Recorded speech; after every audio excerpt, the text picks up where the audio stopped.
தமிழக வெற்றி கழகத்தினுடைய தலைவர் விஜய் எல்லோருக்குமான தலைவர் அம்பேத்கர் அப்படின்ற நூல் வெளியீட்டு விழாவில் சமீபத்தில் கலந்துகிட்டாரு. சென்னையில் நடந்த இந்த ஒரு நிகழ்ச்சியில விடுதலை சிறுத்தைகள் கட்சியில தொல் திருமாவளவனுக்கு அடுத்தபடியா இருக்க ஆதவ அர்ஜுனாவும் கலந்துகிட்டாரு அப்படின்னே சொல்லலாம்.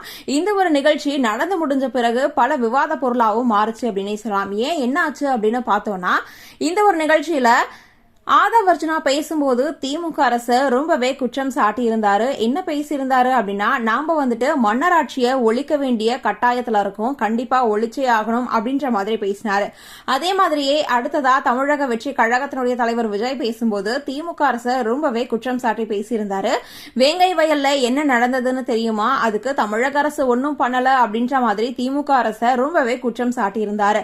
இவங்க ரெண்டு பேரோட பேச்சு ரொம்ப பெரிய விவாத பொருளாவே மாறுச்சு அப்படின்னே சொல்லலாம். இந்த ஒரு தருணத்துல விடுதலை சிறுத்தைகள் கட்சியிலிருந்து ஆதவ் அர்ஜுனா நீக்கப்படுறாரு அப்படின்ற ஒரு அறிக்கையும் வெளியாயிருக்கு.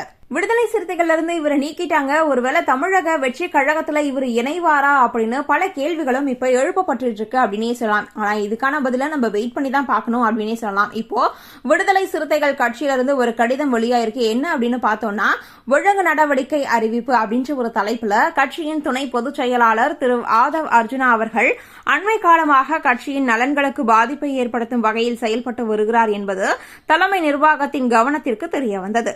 இதுகுறித்து கடந்த 7/12/2024 அன்று கட்சியின் பொதுச் செயலாளர்கள் உள்ளிட்ட முன்னணி தோழர்களுடன் கலந்தாய்வு செய்யப்பட்டது. கட்சி தலைமையின் அறிவுறுத்தல்களையும் மீறி தொடர்ச்சியாக அவர் எதிர்மறையாக செயல்பட்டு வருவதும், அத்தகைய செயல்பாடுகள் மேலோட்டமாக நோக்கினால் கட்சியின் நலன்கள் மற்றும் அதிகார வலிமைக்கானதாக தோன்றினாலும் அவை கட்சி மற்றும் தலைமையின் மீதான நன்மதிப்பையும் காட்டுகிறது.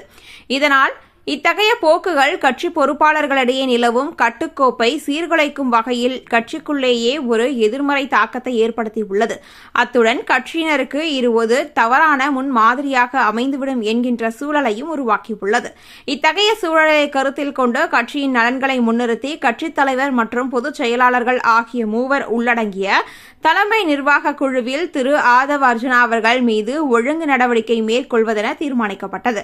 அதன்படி திரு ஆதவ் அர்ஜுனா அவர்கள் கட்சியிலிருந்து 6 மாத காலத்திற்கு இடைநீக்கம் செய்யப்படுகிறார் என்ற ஒரு அறிவிப்பு தற்பொழுது வெளியாகியுள்ளது. அது மட்டும் இல்லாம திமுக பல்வேறு இடையூறல்களையும் தமிழக வெற்றி கழகத்துக்கு செஞ்சிட்டு இருக்காங்க.